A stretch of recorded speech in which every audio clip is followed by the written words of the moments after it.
Sarawak Premier keeps mum on GPS's involvement in upcoming state elections. 2.25 million ringgit to upgrade the LENG Longhouse. And 4 killed, 2 injured in Philadelphia shooting. Those are the headlines for tonight. I'm Shol Shamato and this is TVS Nightline.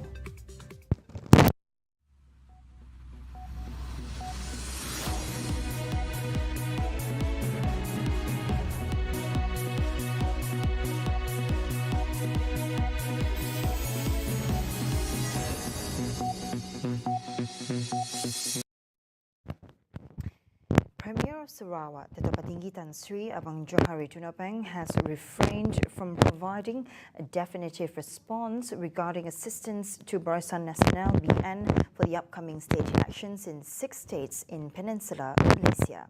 This was in response to the recent request made by Deputy Prime Minister Datuk Seri Dr. Zahid Hamidi as discussions will be held to deliberate with the Gabungan Party Sarawak coalition leaders on the matter. Sini sekarang DPS yang membantu orang penat.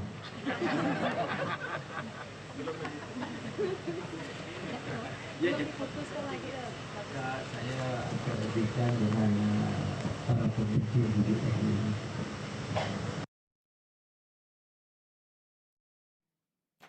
Sarawak's Premier Datuk Tinggi Tan Sri Abang Johari Tunapeng has approved a total budget of 2.25 million ringgit to upgrade Rumah Meister, the Penang version of a longhouse in LENG Layun, Baram, Miri. This, he said, ultimately is for the comfort of its residents. Tua kampung kita ada beri saya surat. Tua kampung kata rumah sudah lama, sudah usang, mau pola baru sikit. Si banyak harganya, boleh tahan juga. 1 pintu 50, ada 20. 45 pintu 50 kali 45. Ini belajar kanak-kanak lah, ini arithmetic. Lebih kurang 2.25 juta. Jadi yang itu saya berunding dengan MP, dengan Wakil Rakyat Dennis, dan juga dengar cerita Fatimah tadi pasal keadaan lebih baik, saya luluslah. He said this after officiating the Penang Sedidik Kindergarten on Tuesday. Abang Johari highlighted the significance of such establishment, particularly considering the scarcity of such infrastructure in the rural regions like LENG Layun, thus enable young Penans to have access and receive high standard of education. Sekarang ada orang Penang masih belajar PhD 2 orang. Sekarang ini sudah tamat master's degree 3 orang. Orang Penang. Yang sudah ada degree orang Penang sekarang 142 orang. Sudah ada basic degree 142. Sudah ada degree. Yang ada diploma sudah tamat 81. 81.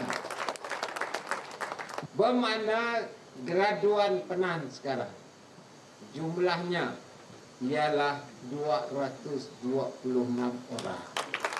Walaupun jumlah populasi Penang kecil, sekarang ini 226 graduan.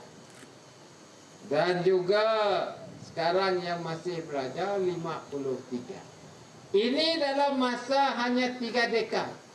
Alongside the kindergarten in LENG, 4 other Sedidik kindergartens were also established, located in Kawa, Jenalong, Karangan, and Baselulong. Sedidik was taken over by the Ministry of Women, Children and Community Well-being since July 2020. An initiative to establish rural kindergartens is part of its effort to empower children in the rural areas. A shooting incident in Philadelphia on Monday night, July 3, has tragically claimed the lives of at least 4 individuals, while 2 children have sustained injuries. The suspect, identified as a 40-year-old man, was apprehended by authorities without incident.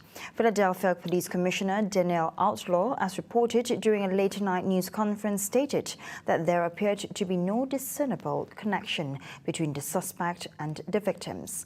During the investigation, law enforcement recovered 3 firearms from the scene, including a rifle and a handgun believed to belong to the suspect. The incident has left the community in shock as authorities worked to gather more information and ascertain the motives behind this devastating act of violence. The suspect had a bulletproof vest and a police scanner. A second person was also taken into custody in connection with the shooting. 2 people in custody. I'm sorry, I left that out. There are 2 people in custody, including our original shooter, the original calls that we responded to.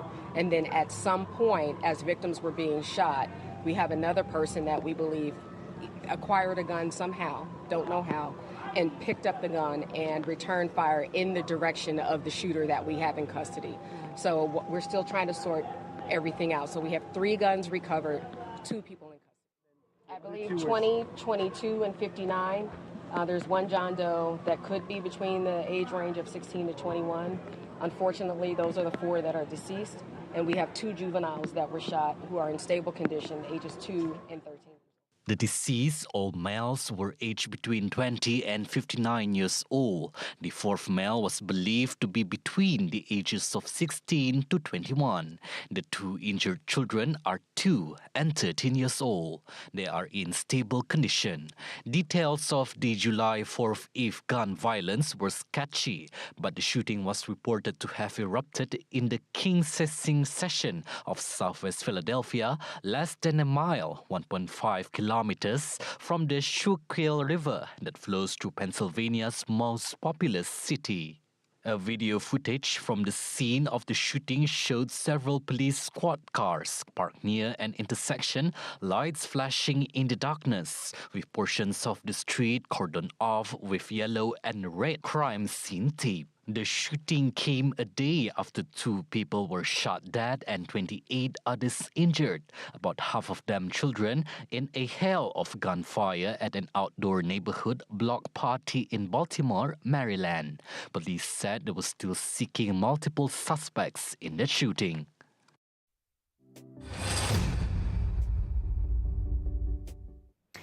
The International Planned Parenthood Federation has been a key player in advocating for reproductive health rights and played a crucial role in ensuring access to contraceptives in underserved communities. However, Minister of Public Health, Housing and Local Government Sarawak, Dr. Sim Kui Hyun, said in 2021 the import license for the IPPF contraceptive commodities was revoked, hence making family planning services less accessible, and is seen as a significant setback for the organisation and the communities it supports. Sometimes the policy makers or the administrators, or those officers did not use common logic. This IPPF, the IPPF for years they've been so kind, donating all these family plannings, which is more than 500,000 ringgit a year for the family planning association, so that people can access this cheaper. These are actually very expensive methods and so on, but get a much cheaper rate. And then of course we need import license and so on, yeah. And so they have got it for many years. Then suddenly they don't have the import license. The officer need to realize that if you don't want to allow this import, then Ministry of Health give us another 500,000, right? And this NGO like IPPF is not going to say, since you don't want, we give it to somebody else. You think that they're begging us, hey, please take, please take. There's no such thing. As such, Dr. Sim urges the Minister of Health to address the matter for uninterrupted access to contraceptives. The officer and others may not be on the ground to understand the real situation and the policy. We have to be a pragmatic policies, a policy that in which we take into all this into consideration, that how many people benefited from it and so on. Yeah, so we cannot be as much as we want to very rigid. We want to be very proud that we do not need people's help, but at the moment, you have to find money, if you don't need these helps, and so I will bring out to the Minister of Health, and then these are some of the ongoing frustration that the Sarawak people in Sarawak feel. The Sarawak government has confirmed its plans to build a new Astana Negeri, which will serve as the official residence for the head of state. Meanwhile, the existing Astana building, which is over 150 years old and overlooks the Sarawak River, will be converted into a museum. Tourism, Creative Industry and Performing Arts Minister Datuk Sri Abdul Karim Rahman Hamzah announced that the new building is in the advanced planning stage and the location has already been identified. We want to turn that istana, the old istana, into a museum, another museum where we can showcase a lot of the artifacts related to the governors. I know the past governor, they can also keep those gifts that are given to them when they are menjadi governor dan juga TYT. It can be kept in galleries inside the old istana. Then we have the new istana. Karim said this when asked to comment about the project during a press conference announcing the Sarawak Artist Awards 2023 at Baitul Makmur Building to Putrajaya on Tuesday. At the same time, he expressed pride in the design plan for the new Astana building, emphasizing its impressive structure. Come under the Premier's office. I believe everything are already in plan, and it's just waiting for the word go only. Even the site is also been identified.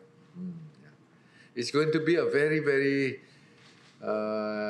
nice structure, nice building, which will make us feel very proud. He further revealed that the new Astana building will be built at the vacant Kuching North City Commission Clubhouse site in Bukit Astana. The existing Astana Negeri building, constructed in 1870, served as the residence for the reigning Raja until the Japanese occupation in 1941. The Anugerah Seniman Sarawak 2023 serves as a platform to showcase the remarkable talents and contributions of Sarawakian artists across various creative disciplines. Scheduled to take place on July 7th, 2023 at the Banquet Hall of the Sarawak State Legislative Assembly Building, the ceremony will be graced by the Tourism, Creative Industry and Performing Arts Minister Datuk Sri Abdul Karim Rahman Hamzah, aims to highlight the vibrant arts and culture scene in Sarawak while encouraging the growth and development of local talents.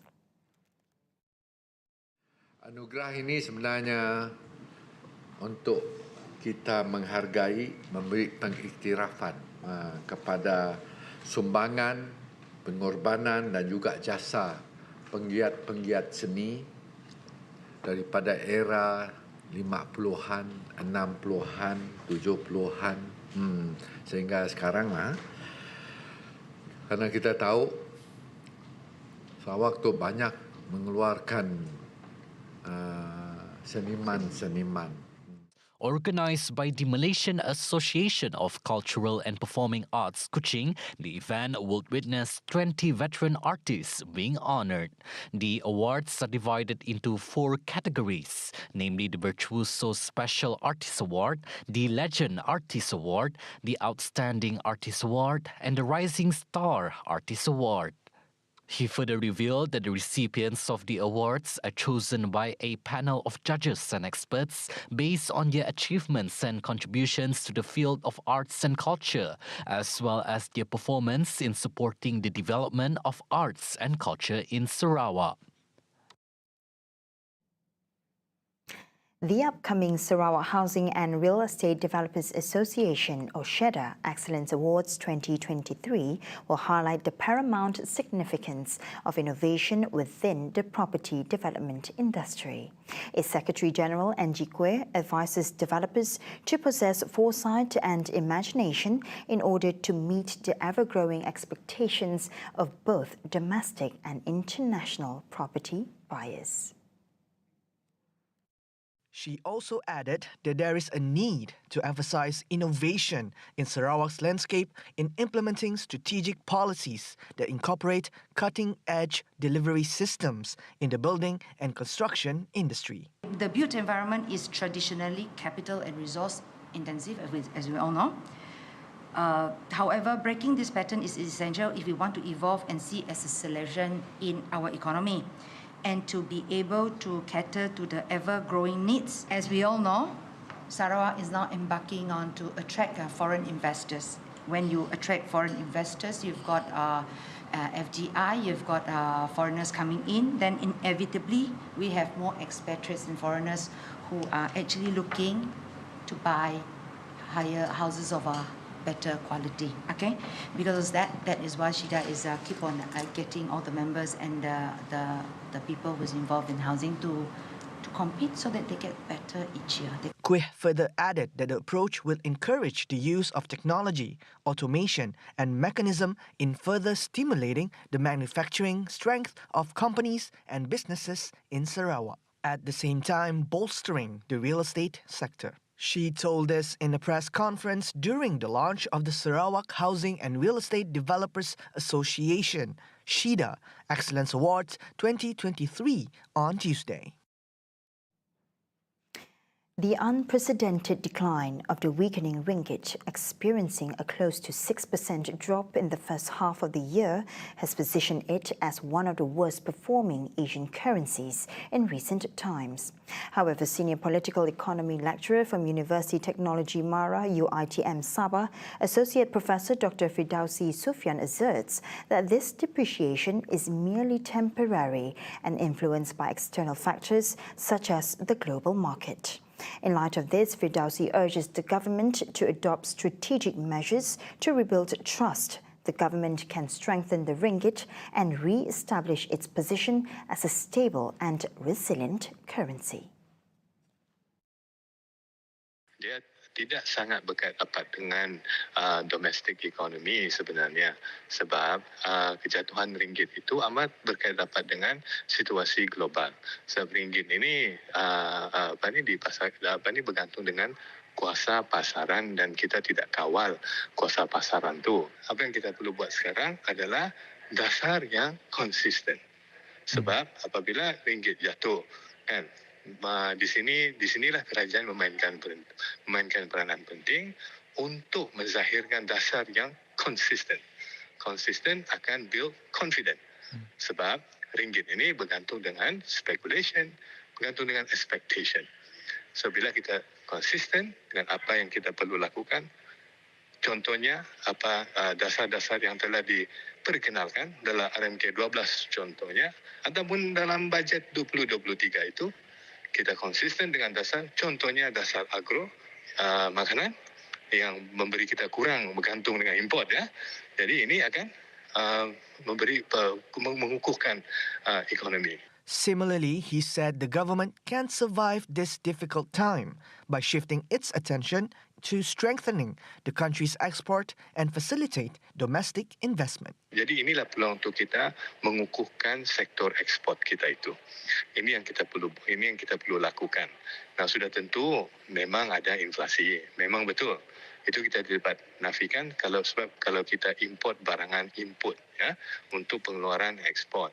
Jadi di sinilah di mana kita harus seperti saya katakan tadi, harus merancangkan ekspor dan juga kepelbagaian ekonomi itu kita kena lakukan. Ini adalah lebih kepada mid term.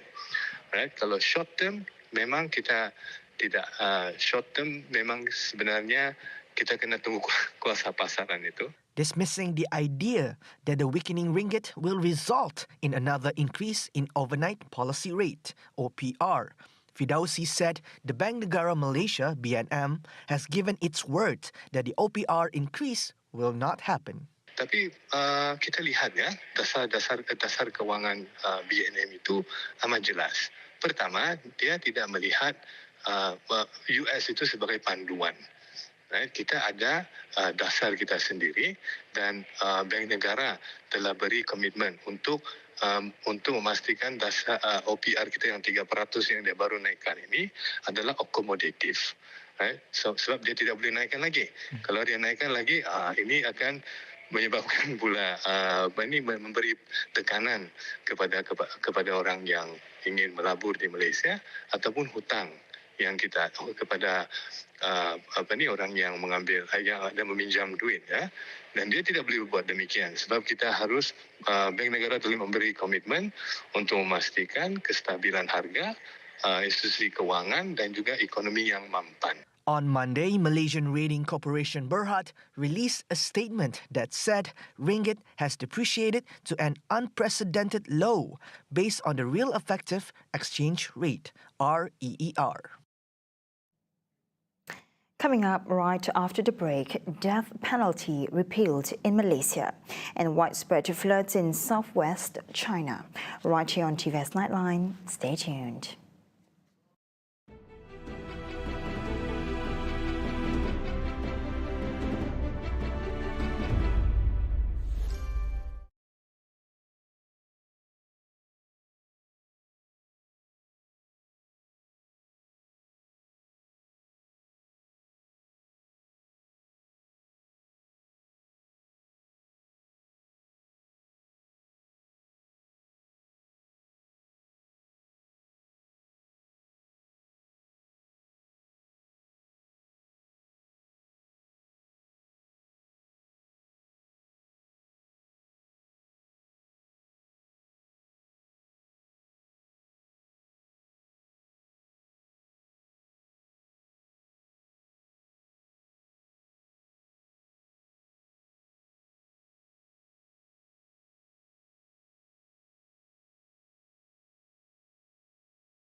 Welcome back to the Nightline.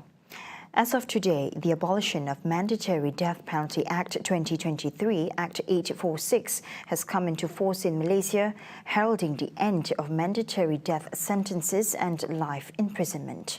Deputy Minister in the Prime Minister's Department of Law and Institutional Reform, Ramkapal Singh, stated in a press release that this repeal is a crucial step towards respecting the fundamental right of every individual to life within the country and ensuring justice for all parties involved. He added further that the basic principle that the government wants to emphasize behind every sentence in Malaysia is the rehabilitation of prisoners so that they can return to society as individuals who serve the family, the community and the country after completing their sentence. The act was gazetted on June 16 of this year.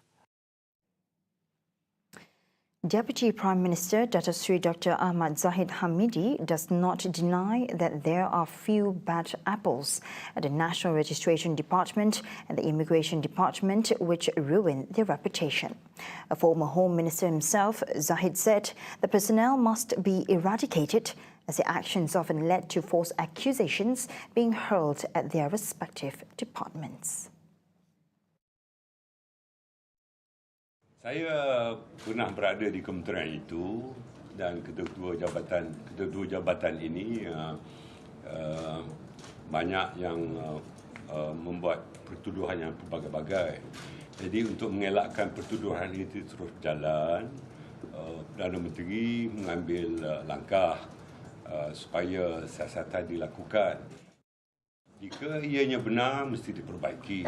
Jika ianya tidak benar, ianya mesti dilakukan pencerahan. Ya. Zahid, who also helms the Ministry of Rural and Regional Development, said it was inappropriate and unfair to make random accusations against the two departments without a detailed investigation, noting that the imperative action at the moment is to take effective measures to stem the bad practice from becoming commonplace. Earlier, it was reported that the Prime Minister Dato Seri Anwar Ibrahim said the two departments are being investigated following accusations of corruption and abuse of power. The base price and licensing issues surrounding the courier industry needs to be examined to ensure that the sector is competitive and does not affect its ecosystem, including the workers' income and consumers, said Communications and Digital Minister Fahmi Fadzil. Fahmi said he will meet with the Association of Malaysian Express Carriers and the Chief Executive Officer of Couriers Company to get their views and gather data to be included in Budget 2024. Fahmi also added that several aspects of the courier industry should be reviewed with the help of other agencies, including the Malaysia Competition Commission, to include automation, safe and careful handling of data, as well as dumping that leads to unfair competition in the industry. According to him, the courier industry is essential as it provides job opportunities to more than 160,000 people, in addition to 100,000 workers involved in the e-hailing services. The government is planning to table the State Immunity Bill, which is currently at the policy stage at Parliament in October. The proposed bill aims to codify the principle of state immunity as part of Malaysian law, reflecting Malaysia's efforts to ensure the protection of national sovereignty in matters involving claims. The matter was announced by Law and Institutional Reform Minister Datuk Seri Azalina Othman on Tuesday. Azalina said the proposed law would reflect the general principles of international law regarding sovereign immunity, effective service to foreign states, upholding the rights and interests of relevant parties, safeguarding national sovereignty, and promoting good relations with other countries. On June 6, Malaysia secured a landmark victory in a dispute with Sulu claimants, after the Paris Court of Appeal upheld Malaysia's challenge against the partial award rendered on May 25, 2020 by Dr. Gonzalo Stampa. The arbitrator wrongly upheld his jurisdiction. She regarded the decision as strengthening the position and confidence in Malaysia's firm stance on this matter, noting that the historic decision by the Hague Court of Appeal on June 27, 2023 was the first decision to reject the claimant's attempt to recognize and enforce the alleged final award. In southwest China's Sichuan province and Chongqing municipality were hit by severe flooding triggered by heavy rainfall as authorities dispatched rescue personnel to evacuate residents. However, no casualties were reported for the incidents. Footage shown of rescue personnel assisting in the evacuation of residents in Chongqing, Wanzhou district as a rain-swollen river broke its banks and floodwater partially submerged vehicles on the streets. In Sichuan Nanchong City, local authorities have initiated a Level 2 flood control emergency response, the second highest of its four-tier flood control emergency response system. As of Monday, July 3rd, 189 rivers across the country have seen excessive flooding this summer. China's weather agency has said that heavy rain is expected to continue in parts of Inner Mongolia region and the provinces of Heilongjiang, Jilin, Liaoning, Yunnan, Guangxi, and Guizhou. And that's all the time we have for TVS Nightline. I'm Shalsha Metro. Thank you for watching.